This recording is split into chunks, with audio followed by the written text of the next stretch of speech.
மாலையும் கருத்துவாக கணவன் மனைவி 2 பேருக்கு நல்ல பொருத்தம், படிப்பிலும் பொருத்தம், வனப்பிலும் பொருத்தம், மேனி அழகிலும் பொருத்தம், நல்ல பொருத்தமான ஜோடி.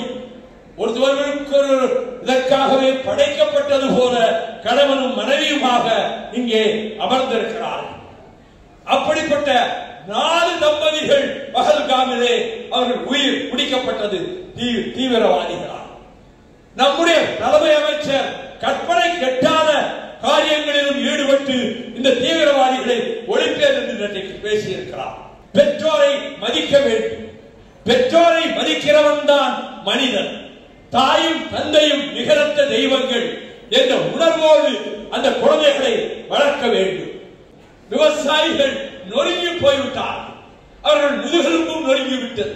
இந்த 100 நாள் வேலை திட்டத்தில் அழிந்து போன விவசாய குடும்பங்கள் ஏராளம் ஏராளம். அதனுடைய அர்த்தம் உங்களுக்கு தெரியும்.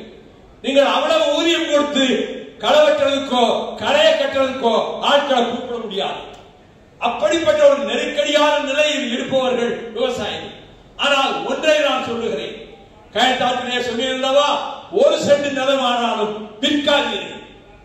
இதுக்கு 100 மடங்கு வேல்யூ வருங்காலத்திலே வரப்போகிறது. உலகில் உணவு பஞ்சம் வரப்போகிறது. அப்பொழுது விவசாயியைத்தான் எல்லோரும் தேடுவார். இந்த நிலம் இன்றைக்கு 5 லட்சம் என்றால் அன்றைக்கு 5 கோடி கொடுத்தாலும் இந்த நிலத்தை யாரும் விற்க மாட்டார்கள்.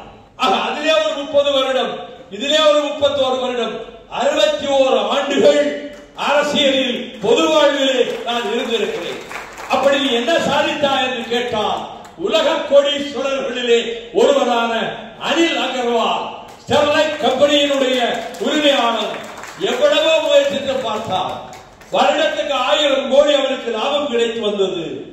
அவன் வீசிய பண வலையிலே சிக்கியவர்கள் பலர். நான் பெயர்களை சொல்ல விரும்பவில்லை. ஆனால் என்னை சந்திக்க வேண்டும் என்று தலைகீழாக நின்றார் அனில் அகர்வால். 1 நிமிடம் கூட நான் பார்க்க மாட்டேன் ஸ்டெர்லைட் அதிபரை என்று. லட்சோப லட்சம் விவசாயிகள், லட்சோப லட்சம் மீனவர்கள், தூத்துக்குடி மாவட்டத்து மக்கள், அவர்களுக்காக நான் இடையறாத போராட்டத்தை மேற்கொண்டு உண்ணாவிரதம் மறியல், உண்ணாவிரதம் மறியல் என்று சொல்லி அதற்கு பிறகு நீதிமன்றத்துக்கு சென்று உயர் நீதிமன்றத்திலே வாதாடி ஸ்டெர்லைட் ஆலையை மூடுவதற்கான ஆணையை பெற்று அந்த ஆணையை இன்னொரு பெஞ்ச் ரத்து செய்த போது அந்த அந்த நீதிமன்றத்திலே நான் வாதாடும் போது Liberhan chief justice of Tamil Nadu அவருடைய பெஞ்சிலே தான் இந்த வழக்கு வந்தது. அப்பொழுது நான் சொன்னேன், நான் சுயநலத்தில் உங்கள் முன்னால் நிற்கவில்லை. ஒரு மாவட்டமே அழிந்து போகும், விவசாயிகள் மீனவர்கள் அழிந்து போவார்கள் என்பதனால் இந்த ஸ்டெர்லைட்டை எதிர்க்கிறேன்.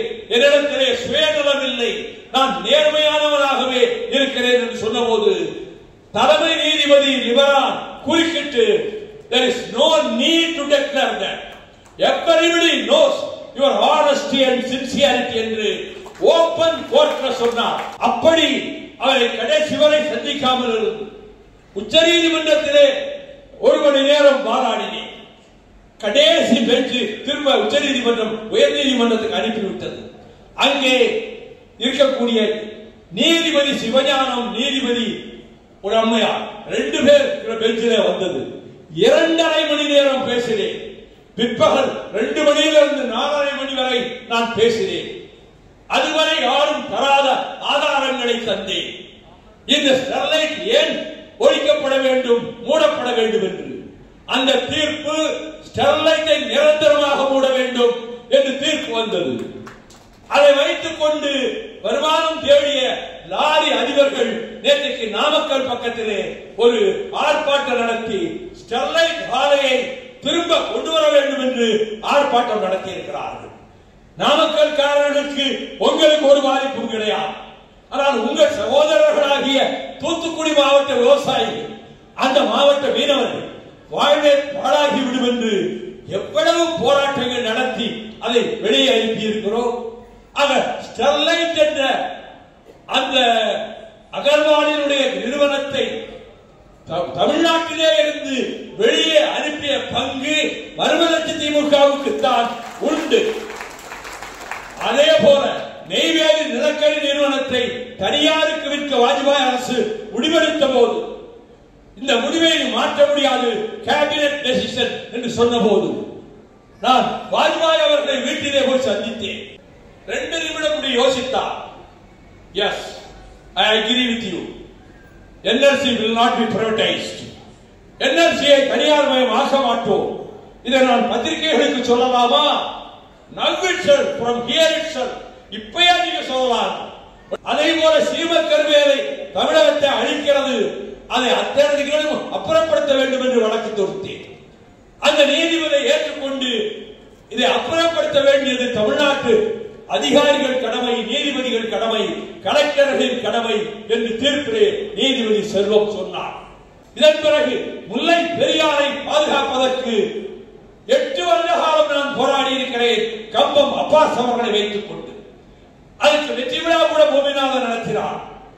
எனக்கு ஒரு வெள்ளி பேழையும் கூட கொடுத்தார். அந்த முல்லை பெரியாரை பாதுகாக்க என்ன பாடுபட்டேனோ அதே போல நியூட்ரோனோவையும் தடுப்பதற்கு பாடுபட்டேன். பிரதம அமைச்சர் இந்த நியூட்ரோனோ இங்கு வந்துதான் ஆக வேண்டும் என்று சென்னையிலேயே அவர் சொன்னார். இப்பொழுது நாடு பதற்றமான நிலையிலே இருக்கிறது. தேனிலவு சென்ற தம்பதிகள் இப்படி திருமணத்தை முடித்துக் கொண்டு மாலையும் கருத்துவாக கணவன் மனைவி 2 பேருக்கு நல்ல பொருத்தம், படிப்பிலும் பொருத்தம், வனப்பிலும் பொருத்தம், மேனி அழகிலும் பொருத்தம், நல்ல பொருத்தமான ஜோடி. ஒருவருக்கு இதற்காகவே படைக்கப்பட்டது போல கணவனும் மனைவியுமாக இங்கே அமர்ந்திருக்கிறார்கள். அப்படிப்பட்ட 4 தம்பதிகள் பஹல்காமிலே அவர்கள் உயிர் பிடிக்கப்பட்டது தீவிரவாதிகளால். நம்முடைய தலைமை அமைச்சர் கற்பனை கெட்டாத காரியங்களிலும் ஈடுபட்டு இந்த தீவிரவாதிகளை ஒழிப்பேன் என்று பேசியிருக்கிறார். நம்முடைய முதலமைச்சர் தளபதி மு.க. ஸ்டாலின் அவர்கள் இந்த பிரச்சனையில் மத்திய அரசுக்கு, ஒன்றிய அரசுக்கு, தமிழ்நாடு அரசும் பக்கபலமாக உங்களுக்கு உறுதுணையாக இருக்கும் என்று அறிக்கையிட்டார். அப்படி அனைத்து அரசியல் கட்சிகளும் சேர்ந்து இந்தியா பூராவிலும் ஒன்று சேர்ந்து ஒரே குரலாக அந்த தீவிரவாதிகளை அகற்ற வேண்டும் என்ற முடிவை நிறைவேற்ற காரணமாக இருக்க வேண்டும். ஆனால் அவர்கள் சுடுவதற்கு முன்பு நீ இந்துவா முஸ்லீமா என்று கேள்வி கேட்டதாக அது வெளியே சொல்ல வேண்டிய அவசியமே கிடையாது. அதை பத்திரிகைகள் டிவியில எல்லாத்திலும் போட்டு விட்டார்கள். இங்கே இருக்கிற இஸ்லாமியர்கள் மீது பகை இந்துக்களுக்கு வந்துவிடக் கூடாது. அவர்கள் இஸ்லாமிய இளைஞர்கள் தான் மீதம் இருக்கின்றவர்களை, தமிழர்களை, இந்தியர்களை காப்பாற்றி அழைத்துக் கொண்டு போயிருக்கிறார்கள். அவர்களை காப்பாற்றியவர்கள் முஸ்லிம் இளைஞர்கள். அதை மறந்துவிடக் கூடாது. ஏனெனில் நாட்டிலே மதத்தின் பெயரால் சண்டை போடக்கூடாது, கலவரம் ஏற்படக்கூடாது. குழந்தைகள், பெண்கள், வயது முதிர்ந்தவர்கள் இவர்கள்தான் பாதிக்கப்படுவார்கள். கலவரம் வந்தால் அதற்கு இடம் கொடுக்காமல் அவர்கள் பண்டிகைகளுக்கு நாம் செல்கிறோம், நம்முடைய கோயில் திருவிழாக்களுக்கு அவர்கள் வருகிறார்கள், கிறிஸ்தவர்களும் வருகிறார்கள், இஸ்லாமியர்களும் வருகிறார்கள். ஆகவே அந்த ஒற்றுமையை காப்பாற்ற வேண்டியது நம்முடைய கடமையாகும். நம்முடைய பிள்ளைகளை நீங்கள் வளர்க்கிற போதே ஆத்திச்சூடி கொண்டை வேந்தனை பள்ளிக்கூடத்திலே சொல்லிக் கொடுக்காவிட்டாலும் நீங்கள் அதை சொல்லி விளக்கம் கொடுத்து அந்த குழந்தைகளை ஆயத்தப்படுத்த வேண்டும். அவர்கள் நல்ல கல்வி அறிவு பெற வேண்டும். பெற்றோரை மதிக்க வேண்டும். பெற்றோரை மதிக்கிறவன் தான் மனிதன். தாயும் தந்தையும் நிகரற்ற தெய்வங்கள் என்ற உணர்வோடு அந்த குழந்தைகளை வளர்க்க வேண்டும். விவசாயிகள் நொறுங்கி போய்விட்டார். அவர்கள் முதுகெலும்பும் நொறுங்கிவிட்டது. இந்த 100 நாள் வேலை திட்டத்தில் அழிந்து போன விவசாய குடும்பங்கள் ஏராளம் ஏராளம். அதனுடைய அர்த்தம் உங்களுக்கு தெரியும். நீங்கள் அவ்வளவு ஊதியம் கொடுத்து களை வெட்டுறதுக்கோ களையை கட்டுறதுக்கோ ஆட்களை கூப்பிட முடியாது. அப்படிப்பட்ட ஒரு நெருக்கடியான நிலையில் இருப்பவர்கள் விவசாயிகள். ஆனால் ஒன்றை நான் சொல்லுகிறேன், கயத்தாற்றிலே சொல்லியிருந்தவா, 1 சென்ட் நிலமானாலும் விற்காதீர்கள். இதுக்கு 100 மடங்கு வேல்யூ வருங்காலத்திலே வரப்போகிறது. உலகில் உணவு பஞ்சம் வரப்போகிறது. அப்பொழுது விவசாயியைத்தான் எல்லோரும் தேடுவார். இந்த நிலம் இன்றைக்கு 5 லட்சம் என்றால் அன்றைக்கு 5 கோடி கொடுத்தாலும் இந்த நிலத்தை யாரும் விற்க மாட்டார்கள்.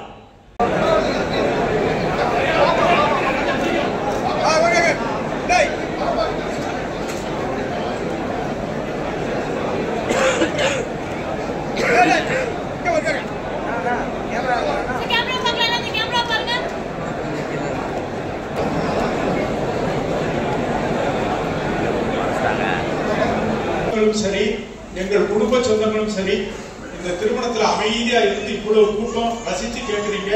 நம்மளுடைய யுக தலைவர், மகத்தான தலைவர் வைகோவின் வாழ்த்தரங்கம் முடிஞ்சு நீங்க எல்லாரும் சாப்பிட்டு போகணும். தலைவர் உரை முடிகிற வரைக்கும் எல்லாரும் அமைதி காக்கும்படி அதிலே ஒரு 30 வருடம், இதிலே ஒரு 31 வருடம், 61 ஆண்டுகள் அரசியலில் பொது வாழ்விலே நான் இருந்திருக்கிறேன். அப்படி நீ என்ன சாதித்தா என்று கேட்டால், உலக கோடீஸ்வரர்களிலே ஒருவரான அனில் அகர்வால் ஸ்டெர்லைட் கம்பெனியினுடைய உரிமையாளர் எவ்வளவோ முயற்சித்து பார்த்தார். வருடத்துக்கு 1000 கோடி அவருக்கு லாபம் கிடைத்து வந்தது. அவன் வீசிய பண வலையிலே சிக்கியவர்கள் பலர், நான் பெயர்களை சொல்ல விரும்பவில்லை. ஆனால் என்னை சந்திக்க வேண்டும் என்று தலைகீழாக நின்றார் அனில் அகர்வால். ஒரு நிமிடம் கூட நான் பார்க்க மாட்டேன் ஸ்டெர்லைட் அதிபரை என்று. லட்சம் விவசாயிகள், லட்சம் மீனவர்கள், தூத்துக்குடி மாவட்டத்து மக்கள், அவர்களுக்காக நான் இடையறாத போராட்டத்தை மேற்கொண்டு உண்ணாவிரதம் மறியல் என்று சொல்லி அதற்கு பிறகு நீதிமன்றத்துக்கு சென்று உயர் நீதிமன்றத்திலே வாதாடி ஸ்டெர்லைட் ஆலையை மூடுவதற்கான ஆணையை பெற்று அந்த ஆணையை இன்னொரு பெஞ்ச் ரத்து செய்த போது அந்த அந்த நீதிமன்றத்திலே நான் வாதாடும் போது Liberhan chief justice of Tamil Nadu அவருடைய பெஞ்சிலே தான் இந்த வழக்கு வந்தது. அப்பொழுது நான் சொன்னேன், நான் சுயநலத்தில் உங்கள் முன்னால் நிற்கவில்லை. ஒரு மாவட்டமே அழிந்து போகும், விவசாயிகள் மீனவர்கள் அழிந்து போவார்கள் என்பதனால் இந்த ஸ்டெர்லைட்டை எதிர்க்கிறேன். என்னிடத்திலே சுயநலம் இல்லை, நான் நேர்மையானவராகவே இருக்கிறேன் என்று சொன்னபோது தலைமை நீதிபதி லிபரான் குறுக்கிட்டு, there is no need to declare that, everybody knows your honesty and sincerity என்று ஓபன் கோர்ட்ல சொன்னார். அப்படி அவரை கடைசி வரை சந்திக்காமல் இருந்து உச்ச நீதிமன்றத்திலே 1 மணி நேரம் வாதாடினேன். கடைசி பெஞ்சு திரும்ப உச்ச நீதிமன்றம் உயர் நீதிமன்றத்துக்கு அனுப்பிவிட்டது. அங்கே இருக்கக்கூடிய நீதிபதி சிவஞானம், நீதிபதி ஒரு அம்மையார், 2 பேர் பெஞ்சிலே வந்தது. 2.5 மணி நேரம் பேசினேன். பிற்பகல் 2 மணியிலிருந்து 4:30 மணி வரை நான் பேசினேன். அதுவரை யாரும் தராத ஆதாரங்களை தந்தேன். இந்த ஸ்டெர்லைட் ஏன் ஒழிக்கப்பட வேண்டும், மூடப்பட வேண்டும் என்று. அந்த தீர்ப்பு ஸ்டெர்லைட்டை நிரந்தரமாக மூட வேண்டும் என்று தீர்ப்பு வந்தது. அதை வைத்துக் கொண்டு வருமானம் தேடிய லாரி அதிபர்கள் நேற்றைக்கு நாமக்கல் பக்கத்திலே ஒரு ஆர்ப்பாட்டம் நடத்தி ஸ்டெர்லைட் ஆலையை திரும்ப கொண்டு வர வேண்டும் என்று ஆர்ப்பாட்டம் நடத்தி இருக்கிறார்கள். நாமக்கல்காரர்களுக்கு உங்களுக்கு ஒரு பாதிப்பும் கிடையாது.